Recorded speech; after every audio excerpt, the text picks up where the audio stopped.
Hello friends, welcome back Spain news channel நண்பர்களே. இன்றைக்கி இந்த வீடியோவில் சித்திரை மாத அமாவாசையுடைய ராசி பலனை தான் இந்த வீடியோவில் கன்னி ராசிக்காரங்களுக்கு பார்க்க போகிறோம். பார்க்குறதுக்கு முன்னாடி என்ன பார்க்க போகிறோம் அப்படிங்கிறத உங்களுக்கு தெளிவாகவே சொல்லிடுறேன். ஸோ என்ன பார்க்க போகிறோன்னா, உங்கள் பொருளாதாரம் எப்படி இருக்கும், தொழிலில் என்ன மாதிரி முதலீடு பண்ணணும், உத்தியோகத்தில் இருந்திங்கன்னா என்ன மாதிரி கவனமாக இருக்கணும், அரசியலில் இருந்திங்கன்னா எப்படி இப்போ நடந்துக்கணும், இந்த மாதிரி உங்களுக்கு எல்லா துறையிலையுமே எப்படியெல்லாம் இருக்கணும் அப்படிங்கிறத தான் இந்த வீடியோவில் சொல்ல போகிறேன். ஸோ கன்னி ராசிக்காரங்க இந்த ஒரு வீடியோவை ஃபுல்லாக பாருங்கள். உங்களுக்கான பலனை தெளிவாக இந்த வீடியோவில் தெரிஞ்சுக்குங்க. பலனை தெரிஞ்சு அதற்கேற்ப நடந்து பயன் பெறுங்க. ஆக்சுவலி 1000 ஆண்டுகளுக்கு பிறகு ரொம்ப சிறப்பான முறையில் அதிசயம் நடக்கிற மாதிரி இந்த அமாவாசையில் கிரகநிலைகள் அமைந்திருக்கு. இந்த அமாவாசையில் ஃபஸ்ட்டு சந்திரன் பார்த்திங்கன்னு வச்சுக்கோங்களேன் மறைய போகிறாரு. அவருடைய மறைவுனால் அடுத்த சில நாட்கள் ஒவ்வொருவருக்குமே தலையெழுத்து மாறும். அதில் தான் கன்னி ராசிக்காரங்களுக்கு என்ன தலையெழுத்து மாறும் அப்படிங்கிறத இந்த வீடியோவில் சொல்ல போகிறேன். அதோடு இந்த அமாவாசை ரொம்பவே சிறப்பான அமாவாசை. அமாவாசை முடிஞ்சாலும் அமாவாசையுடைய சூத காலமானது இருக்குது. அதனால் அமாவாசையில் செய்ய முடியாத பரிகாரத்தை இனி வரக்கூடிய நாட்கள் நீங்கள் நான் சொல்கிறத செய்ய வேண்டும். அப்படி செய்திங்கன்னா உங்களுக்கு தலையெழுத்து ரொம்ப சூப்பராக மாறும். ஸோ முதல்ல உங்களுக்கான பலன்களை பார்க்கலாம், அதுக்கப்புறமேட்டு பரிகாரத்தை பார்க்கலாம். ஸோ வீடியோ ரொம்பவே யூஸ்ஃபுல்லாக இருக்கும். அதனால் வீடியோவை ஃபுல்லாக பாருங்கள். அப்போ தான் நான் உங்களுக்கு என்ன சொல்கிறேன் அப்படிங்கிறத முழுசாக தெரிஞ்சு பயன்பெற முடியும். உங்கள் ராசிக்கு முதல்ல சித்திரை அமாவாசையுடைய பலனை பார்க்கலாம் வாங்க. ஆக்சுவலி புத்தி சாதுரியம் நிறைந்தவங்க தான் கன்னி ராசிக்காரங்க. நீங்கள் இப்படி இருக்கக்கூடிய உங்கள் ராசிக்கு பிறக்கக்கூடிய இந்த சித்திரை அமாவாசையில் கிரகநிலைகள் எப்படி இருக்குது அப்படின்னு ஆராய்ந்து பார்க்கும்போது உங்கள் ராசியதிபதி புதன் குரு பகவானோடு பரிவர்த்தனை பெற்று நீச்ச பங்கு ராஜயோகம் பெற்றிருக்கிறார். புதன் பகவானுடைய ஆசி பெற்ற கன்னி ராசினர் இந்த அமாவாசையில் அதிர்ஷ்டத்தோடு வாழ போகிற மாதிரி இந்த கிரகநிலை அமைஞ்சிருக்கு.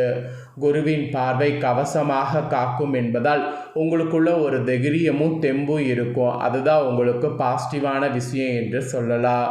அதுவும் குலதெய்வ அனுக்கிரகம் மற்றும் முன்னோர்களுடைய நல்லாசிகள் உங்களுக்கு அதிகமாக இருக்குது. இதில் எந்த ஒரு காரியத்திலையும் துணிந்து இறங்கி செயல்பட்டிங்கன்னா வெற்றி பெறுவது உங்களுக்கு ஈஸியாக அமையும். அதுவும் தைரியம் உங்களுக்குள்ளே உருவாகும். சரியான திட்டங்கள் தீட்டி செயல்படுத்தினீங்கன்னாவே தடைப்பட்ட நல்ல முயற்சிகள் எல்லாமே துரிதமாக மாறும். அதுவும் வெற்றியும் ஆகும்.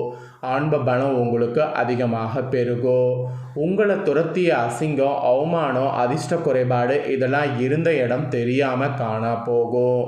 அதிர்ஷ்டம்லாம் நீங்கள் இருக்கும் இடம் தேடி வரக்கூடிய சூழ்நிலை இப்போ உருவாகுது. மந்தத்தன்மை குறைந்து விரைந்து செயல்படக்கூடிய தன்மை உங்களுக்குள்ள அதிகரிக்கும் என்று சொன்னால் மிகையாகாத உண்மை. குடும்ப உறவுகள் வகையில் ஒற்றுமையை நிர்ணயிப்பதில் பணமும் சொத்தும் முக்கிய காரணியாக இருக்குது. பணம் குவியக்கூடிய காலத்தில் உறவுகள் ரத்தன கம்பளம் விரிக்கும். சில நேரத்தில் அதுவே இப்போ ஏளனப்படுத்தும். ராசியில் கேது சஞ்சரிப்பதால் குடும்ப உறவுகள் விலகி செல்வது போன்ற உணர்வு உங்களுக்குள்ளே உண்டாகும். யாரையுமே பார்க்கவோ பேசவோ பிடிக்காது. சிலர்லாம் குடும்பத்தை பிரிந்து வெளிநாடு வெளியூர் என வாழ நேரலாம். சிலர் உறவுகளிடம் மனஸ்தாபங்கள், தனிமையாக வாழ விரும்பலாம். இந்த மாதிரியும் ஒரு சூழ்நிலை உங்களுக்கு இருக்கும். அதோடு குருதசை புத்தி நடப்பவர்களுக்கு குரு பலத்தால் பெரியவர்களுடைய நல்லாசியால் திருமணம் விமர்சையாக நடக்கும். கொடுத்த வாக்கை காப்பாற்ற முடியாது. அடுத்தவருடைய குறுக்கீடு உங்களுக்கு மிகுதியாகும். சம்பந்தமில்லாத குற்றத்தில் உங்களை மாட்டி வம்பு வழக்க உருவாக்குற மாதிரியும் இருக்குது. அதோடு இழுப்பறியாக இருந்து வந்த குடும்ப சொத்து விவகாரம் சட்டத்தின் உதவியை நாட வைக்கும். தொழில் தொடர்பான அனைத்து ஆவணங்களையும் முறையாக வைத்திருக்க வேண்டும்.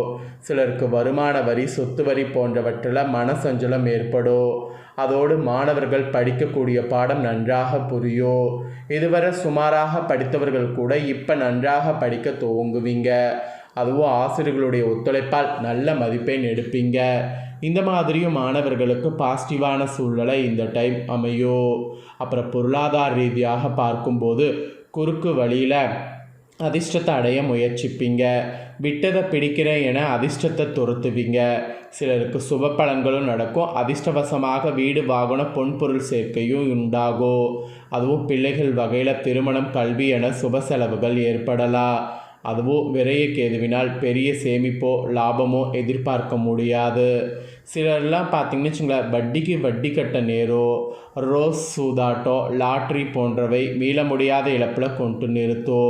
சிலருக்கு பய உணர்வினால் நேரம் காலம் பொருள் விரையும் உண்டாகோ. தனஸ்தானத்திற்கு குரு பார்வை இருப்பதால் பெரிய நஷ்டமோ மிகுதியான அசுபமோ இருக்காது. அதனால் நார்மலாக நஷ்டம் இருக்கும். ஸோ கவலை பெருசாக பட வேண்டாம் என்பது குறிப்பிடப்படுது. அப்புறம் கன்னிராசிக்கார பெண்களுக்கு சொல்லப்பட்டிருக்கு.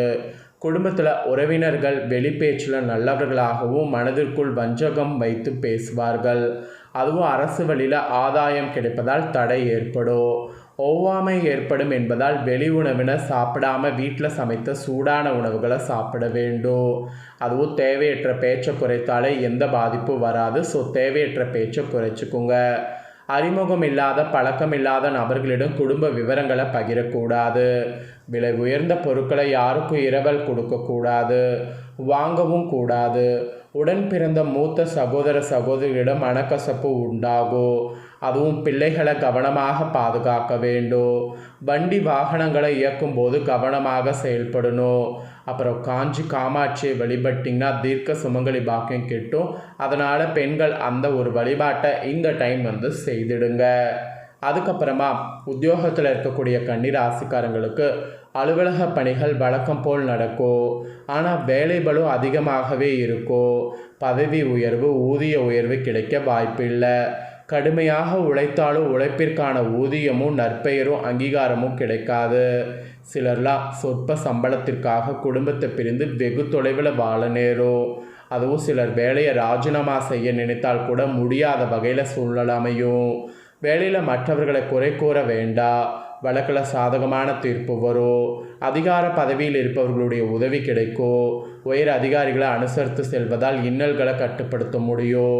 சிலருக்கு அரசு பணியில் அமர்கின்ற வாய்ப்பும் உண்டாகும். அந்த வாய்ப்பை பயன்படுத்திக்கணும் என்பது உத்தியோகத்தில் குறிப்பிடப்படுது. அப்புறம் முதலீட்டாளர்களுக்கு சொல்லப்பட்டிருக்கு. சுய தொழில் புரிவர்களுக்கு தொழில் இப்போ சூப்பராக நடக்கும். தொழில் நடத்த தேவையான பொருளாதாரத்தை எப்படியாவது திரட்டிடுவீங்க. கூட்டம் களை கட்டும். ஆனால் கல்லாவில் காசு இருக்காது. சிலர் பணத்தை இரட்டிப்பாக்குவது போன்ற செயல்களில் முதலீடு செய்து அதிர்ஷ்டத்தை நம்பி பணத்தை இழக்க வாய்ப்பு இருக்குது. தொழில் கூட்டாளிகளால் வம்பு வழக்கு வரலாம். ஸோ அனுசரித்து செல்ல வேண்டிய காலம் என்பதை நினைவில் நிறுத்த வேண்டும். சிலருக்கு பொருளாதாரத்தில் ஏற்றத்தாழ்வுகள் மிகுதியாக இருக்குது. ஸோ அதனால் நீங்கள் பொருளாதாரத்தில் ரொம்ப கவனம் இருக்கணுங்கிறதுனால முதலீடு பண்ணும்போது பார்த்து யோசித்து பண்ணும். இதெல்லாம் தான் உங்களுக்கு முதலீட்டாளர்களுக்கு சொல்லப்பட்ட எச்சரிக்கை.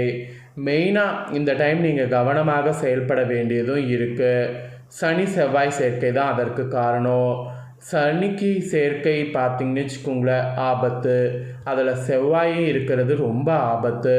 ராசிக்கு 7ஆம் இடமான சப்தமஸ்தானத்தில் சனி செவ்வாய் சேர்க்கை இருக்குது. 5, 6ஆம் அதிபதி சனியும் 3, 8 அதிபதி செவ்வாய் சேர்க்கை பெறுவதால் உங்கள் ராசிக்கு ஆரோக்கியத்தில் சிறு பின்னடைவு இருக்கவே செய்யும். உடல் உஷ்ணம் அஜீர்ணம் தொடர்பான நோய்கள் சங்கடத்தில் ஆழ்த்தும். சிலருக்கெல்லாம் வாழ்நாள் முழுவதும் மருந்து சாப்பிடக்கூடிய நோய்களில் வீரியத்தை அதிகப்படுத்தி உடல் தளர்ச்சியும் மனபயத்தையும் மிகைப்படுத்தும். அவ்வப்போது உடல் களைப்பால் அவதி ஔசரியங்கள் கூட ஏற்படலாம். சிலருக்கெல்லாம் கண் பார்வை குறையும். ஒரு சிலருக்கு கண்ணில் அறுவை சிகிச்சை செய்ய நேரும். சிலருக்கு கணவரோடு கருத்து வேறுபாடு வம்பு வழக்கு வரலாம். சுய சிந்தனை கண்டிப்பாக மட்டுப்படும். வந்த வாக்கிலும் போன வாக்கிலும் வாழ்க்கையை வாழ்கிற மாதிரி ஒரு சூழ்நிலை ஏற்படும். அதாவது வந்த வாக்கு மாதிரி போன வாக்கு மாதிரி வாழ்க்கை ஒரு போகிற மாதிரியே உங்களுக்கு அப்படியே இல்லாமல் ஒரு மாதிரி போகும். வழக்குகள் சாதகமாக தீர்ப்பு தராது. பூர்வீக நிலம் வீடு போன்றவை விற்பதை இப்போதைக்கு ஒத்து வைத்திங்கன்னா வீண் விரைய தடுக்கப்படும். சொத்துக்களால் பிறரால் அனுபவிக்கப்படலாம். அதுக்கு தான் சொல்கிறேன். சிலர்லாம் மதம் மாறலாம் அல்லது கலப்பு திருமணம் செய்யலாம். அதுவும் உயர்கல்வி முயற்சி தடை தாமதத்துக்கு பிறகு பலிக்கும். தொழில் தொடர்பான நல்ல முடிவை எடுக்கிறோம் என்று தவறான முடிவை எடுக்க வைக்கக்கூடிய காலம். அதனால் ரொம்ப கவனமாக இருக்கணும். பரிகாரமாக நீங்கள் பண்ண வேண்டியது என்னென்னா குலதெய்வத்தை வழிபடணும். குலதெய்வம் தான் பெரிய பாதிப்புகள் ஏற்படாமல் காப்பாற்றும். அப்படி இல்லைனா பிரதோஷ காலத்தில் பச்சரிசி மாவில் நந்திக்கு தீபம் ஏற்றி வழிபாடு செய்யணும். இதனால் கர்மவினை தீரும், மனசஞ்சலம் நீங்கும். அதனால் இந்த 2ல் ஏதாவது ஒரு பரிகாரத்தை செய்யுங்க. இது 2ல் ஏதாவது ஒன்று செய்கிறது தான் இப்போதைக்கு உங்களுக்கு நல்ல நல்லது என்பது குறிப்பிடப்படுது. ஸோ கன்னி ராசிக்காரங்க இந்த ஒரு வீடியோவை ஸ்கிப் பண்ணாமல் ஃபுல்லாக பார்த்துருந்தீங்கன்னா உங்களுக்கு ஒரு ஐடியா கிடைச்சிருக்கும். கிடைச்ச ஐடியாவுக்கு ஏற்ப செயல்படுங்க. இந்த வீடியோவை இப்போ நீங்கள் பார்த்து முடிச்சுட்டு இது உடனே லைக் பண்ணி உங்கள் ஃப்ரெண்ட்ஸ் ஃபேமிலிக்கு ஷேர் பண்ணுங்கள். உங்கள் ஃப்ரெண்ட்ஸ் ஃபேமிலியில் இருக்கிறவங்களும் வீடியோ பார்க்கட்டும். அவங்களும் கன்னி ராசிக்காரங்களாக இருந்தாங்கன்னா இதை தெரிஞ்சு இதற்கேற்ப நடந்து பலன் பெறட்டும். இதே போல் புதிய தகவல்களை தெரிந்து கொள்ள மறக்காமல் சேனலை சப்ஸ்கிரைப் பண்ணுங்கள். கூட பெல் பண்ண ப்ரெஸ் பண்ணுங்கள். அப்போ தான் நான் போடுற பெட்டர் அப்டேட்டான எல்லா வீடியோஸும் உடனுக்குடனே தெரிஞ்சு பயன்பெற முடியும். நன்றி.